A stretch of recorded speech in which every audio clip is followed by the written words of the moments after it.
So the next question is from Zan, and they ask, what do you do when you're at an impasse with another person or an issue? That is, two people kind of wanting different things, and you kind of clash and butt heads. Like, you both want to be right, or you both want it your way. How do you basically resolve those types of dynamics, those types of situations in a relationship? It's a great question, Zan.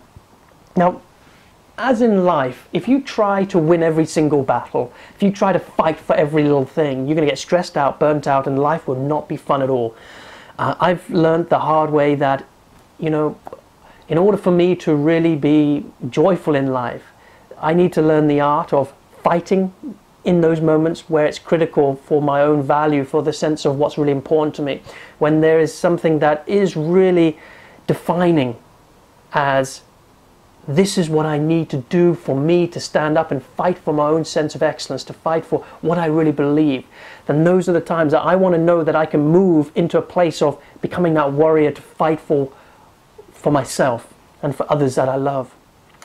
And then there's the other art and skill of letting go and asking the question, is this my fight?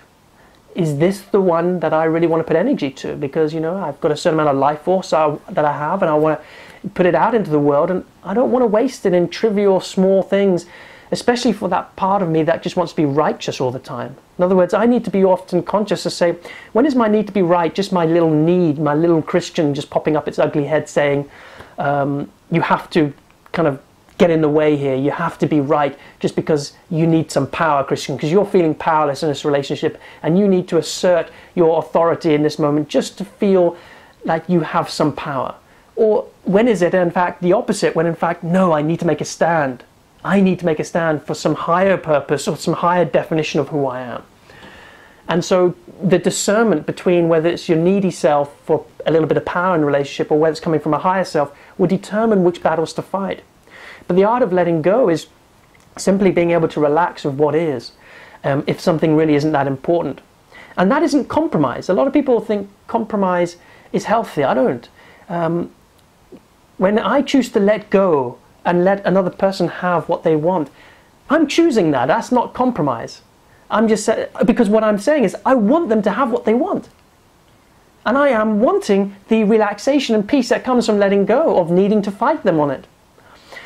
You see, compromise is 1 + 1 = 1.5. Synergy is 1 + 1 = 3. That is, we create more when we combine rather than less. Compromise is, you have to give up something, I have to give up something, and we'll find a happy medium. That is so bad for intimacy, you have no idea. It might be good for passive friendship and no, you know, just flat energy and friendship, but it's not great for a vibrant intimacy. In order to have a vibrant intimacy, you need to be willing to synergize. You need to be willing to drop into your hearts. And this is the key, Zan. If you have something that you really want and you've reached an impasse with somebody, the only way through is to drop into your heart and be vulnerable enough to show that person how much you really care and how important it is, and actually let them see your heart coming through in that. A lot of people go into defense. Well, I need this and I want that, and this is what's important to me. And they kind of put an edge to it. That's not your heart.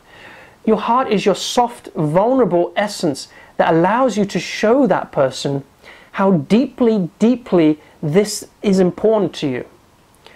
And when they see it and when they feel you, people automatically, when two people are coming from their hearts, people want to give each other what they want. In other words, it won't feel like a fight anymore.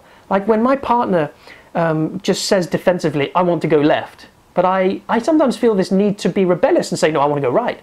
But when she drops into her heart and I can feel her vulnerability, and she says, this is why I want this. This is what I'm feeling, and this is what I want. I instantly feel like I want to give it to her, because her vulnerability elicits that sense of, yes, yes, please have it, have it. When she's in defense, it elicits my defense, because we're biologically entrained to each other. So intimacy is about practicing love. It's about practicing coming into our hearts and coming from our hearts in our communication.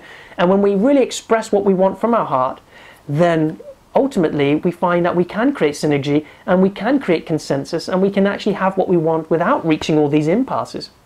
But you know what's so interesting? A lot of the times when you drop into your heart, you realize, actually, my heart really doesn't want this. This is actually just my need to be right. That's one of the ways you discover whether it's coming from a little place or a higher place.